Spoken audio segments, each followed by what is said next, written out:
భలే రుచికరమైన తోటకూర పులుసు కూర అండి ఇది. ఎంత healthy and no onion, no garlic చెప్తున్నాను.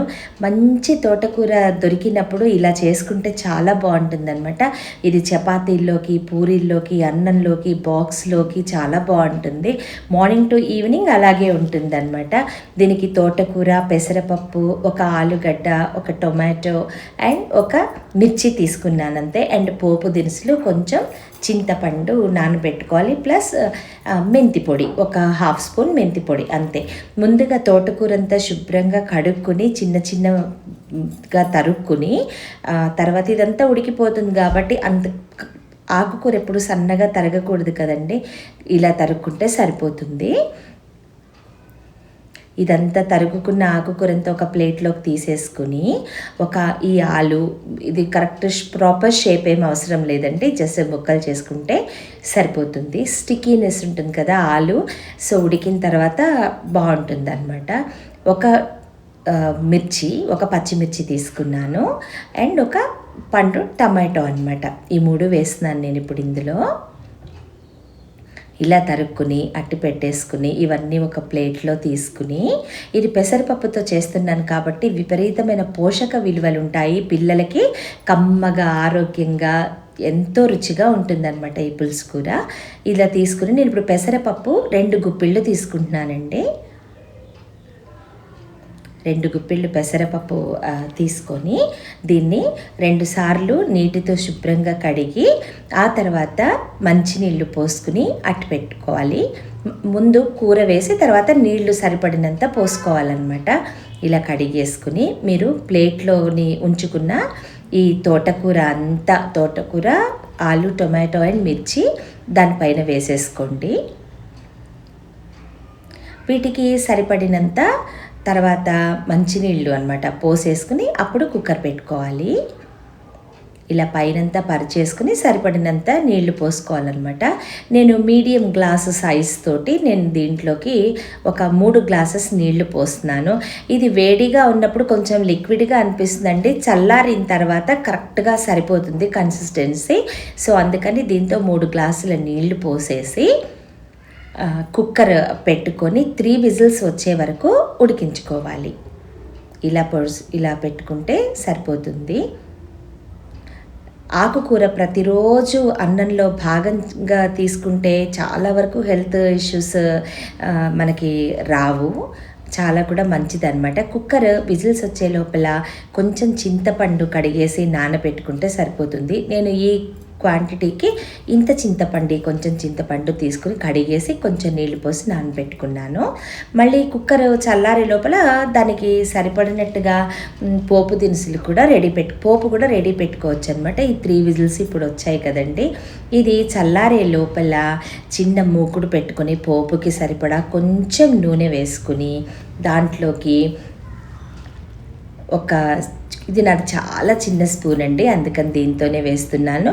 ఆవాలు, మినప్పప్పు, పచ్చిశనగపప్పు, ఇంకా జీలకర్ర, ఒక ఎండుమిరపకాయ అయితే సరిపోతుందండి. పోపుకి కూడా ఎక్కువ నూనె కానీ ఎక్కువ ఎండు కారం కానీ మిర్చిలు ఎక్కువ వేయక్కర్లేదు, ఎందుకంటే పైన మళ్ళీ మనం కారం వేస్తాం కాబట్టి మరి కారం ఎక్కువైపోతుంది. ఇది కమ్మగా అందరూ తినేలా ఉంటుందన్నమాట. ఇలా పోపంతా వేగిన తర్వాత లాస్ట్కి కొంచెం ఇంగువ వేసేసుకోవాలండి. కమ్మటి రుచితోటి ఇల్లంతా గుమగుమలాడుతూ ఉంటుంది ఈ పోపు. కుక్కర్ చల్లారే లోపల ఇది కూడా కొంచెం చల్లారుతుంది అనమాట నెమ్మదిగా. మీకు వేడిగా ఉండగానే కుక్కర్ అయితే విజిల్ చల్లారేప్పుడు నేను మీకు చూపిస్తున్నాను ఉడికిన తర్వాత ఎలా ఉందో. ఇది ఇలా ఉంటుందండి చక్కగా. ఇది మెత్తగా కదిపేసేసుకుని చక్కగా భలే పుల్లగా మంచి అన్ని రకాల మేళవింపు అనమాట. ఇది పూర్వకాలం ఎక్కువ చేసేవాళ్ళు. తోటకూర రుచిని బట్టి ఇది మనం చేసే రుచి కూడా ఉంటుందండి. ఫ్రెష్ తోటకూర చక్కటిదైతే కనుక భలే రుచిగా ఉంటుందన్నమాట, చేస్తేనే తెలిసిపోతూ ఉంటుంది.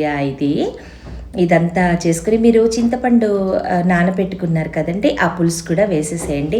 కొంచెం లిక్విడ్గా అనిపించినా కూడా మీరు వెంటనే లోపల ఉన్న నీళ్ళు అవి పారపోయొద్దు. అది ఉడికిన తర్వాత కొంచెం చల్లారిన తర్వాత పెసరపప్పు కదండి కొంచెం గట్టిపడి ఆ కన్సిస్టెన్సీ కరెక్ట్గా సరిపోతుందన్నమాట. అప్పుడు చల్లారిన తర్వాత కూడా చపాతీల్లోకి వాటిలోకి బాగుంటుంది. దీనికి సరిపడినంత ఉప్పు వేసేసుకోండి. చిన్న స్పూన్ కాబట్టి నేను సరిపడా వేస్తున్నాను. మీ రుచికి అనుగుణంగా ఉప్పు, కొంచెం పసుపు, ఆ తర్వాత కారం. నేను 3 మ్యాంగోస్ కారం వాడుతున్నాండి. ఎర్రగా ఉంటుంది, కారం ఉండదు, చూడడానికి కూడా బాగుంటుంది అన్నమాట. ఆ తర్వాత కారము,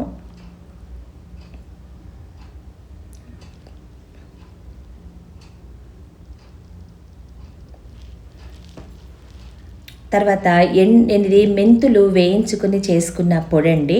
ప్రతి పప్పులో కొంచెం మెంతి పొడి వేసుకున్నారంటే రుచి ప్లస్ ఆరోగ్యం 2 బెనిఫిట్స్ అనమాట. దీంతో చాలా రుచిగా ఉంటుందండి. మామిడికాయ, పచ్చలి కూర అన్నిట్లో వేసుకోవచ్చు. ఇప్పుడు దీంట్లో మీరు చింతపండు బదులు కూడా మీ దగ్గర చింతకాయ పచ్చడి ఉంటే గనక కొంచెం వాటర్ పోసుకుని అట్టి పెట్టేసేసుకుని అది పిండేసినా కూడా ఇంకా రుచిగా ఉంటుంది.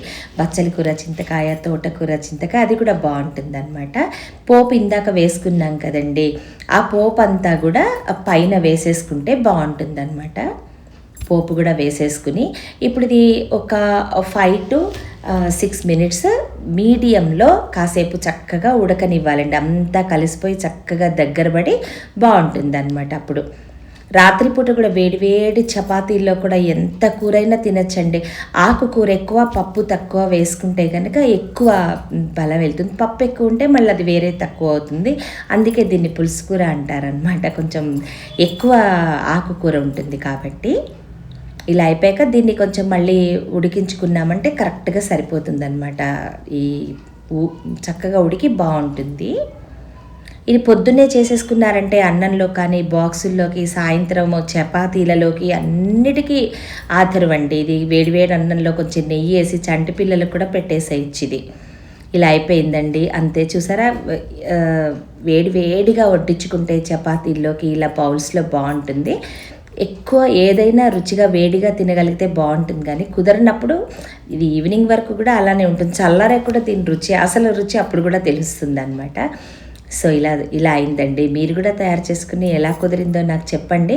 నేను నో ఆనియన్, నో గార్లిక్ కాబట్టి ఇది మీరు ఉపవాసాలు ఉన్నప్పుడు కూడా చేసుకుని ఏ చపాతీల్లోనూ కూడా తినచ్చు.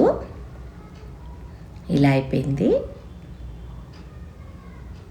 ఇది మా చిన్నప్పుడు మన వాళ్ళందరూ చేసేవాళ్ళండి. ఇప్పటికీ ఇదే కంటిన్యూ అవుతుంది మా ఇంట్లో. తోటకూర ఎన్నో రకాలుగా చేసుకోవచ్చు కదా, అందులో ఇదొకటి అనమాట వెరైటీ. తోటకూర పెసరపప్పు, తోటకూర పప్పు, ఇలా తోటకూర ఒడియాల కూర, రకరకాలు చేస్తాం కదా, అందులో ఇదొకటి అనమాట. వేడిగా అయితే ఇలా ఉందండి. ఇది చల్లగా అయిపోయాక కూడా ఎలా ఉందో నేను మీకు చూపిస్తాను చూడండి. అది కూడా రుచేనండి, ఎంతైనా తినేసేయచ్చు. వెయిట్ లాస్ అయినా అనుకునే వాళ్ళు ఇది ఉత్తగానే తినచ్చండి, వేడివేడిగా అంత బాగుంటుంది అనమాట. సో చల్లగా అయిపోయాక ఇలా ఉంటుందండి కన్సిస్టెన్సీ. మళ్ళీ మీకు కొంచెం వాటర్ వేసి వేడి చేసుకుంటే కూడా మళ్ళీ మార్నింగ్ లాగా అయిపోతుంది అనమాట.